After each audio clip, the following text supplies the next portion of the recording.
Dulu waktu masih SD, kelas 2 SD tahun 76 saya udah jualan mie. Masih sekolah kelas 2 SD. Harga 20, sama 20 perak, 25, naik 40, naik 50, akhirnya naik 100.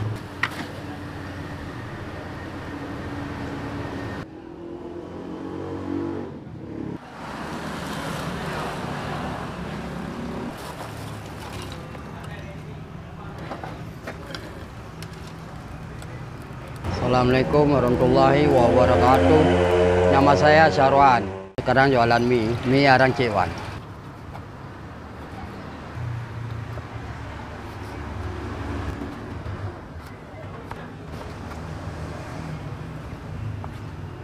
Dulu waktu masih SD, kelas 2 SD tahun 76 saya udah jualan mie.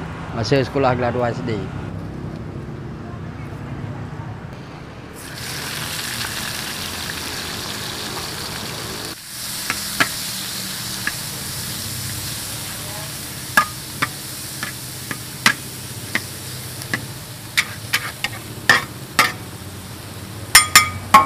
Kalau pertama saya sekolah setengah hari, jualan mie setengah hari, pulang sekolah jualan mie. Habis itu dari kelas 2 sampai tamat SD jualan mie.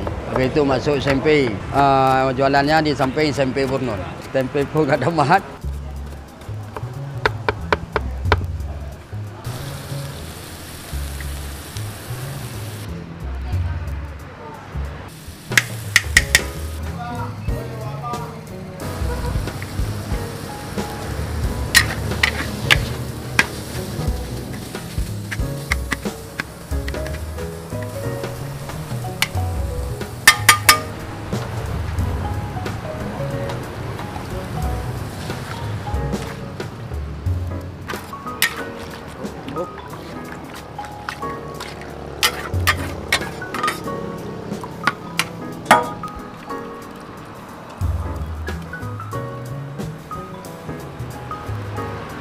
Buka campuran.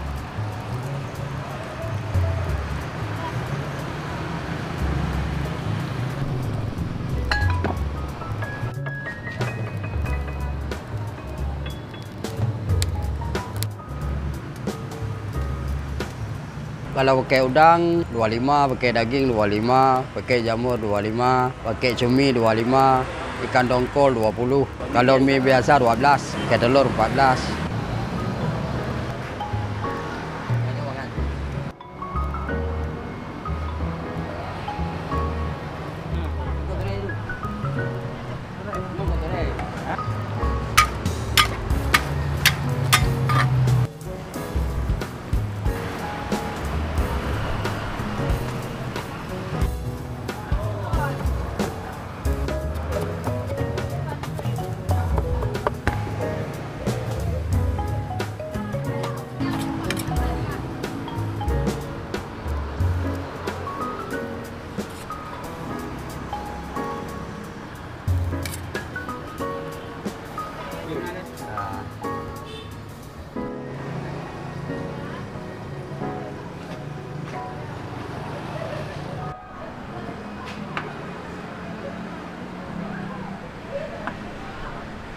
Kalau laku itu sama, kadang-kadang ini hari banyak mie daging, besok banyak mie udang, ikan dongkol. Nah, kalau kita kan pakai arang. Kalau ikan dongkol, udah pasti nggak bau.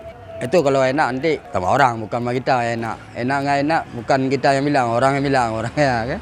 Kalau enak kita nggak berani bilang kita. Enak rasa mulutnya lain. Sama kita enak, sama orang nggak. Sama orang enak kali, sama orang nggak enak betul, ya kan?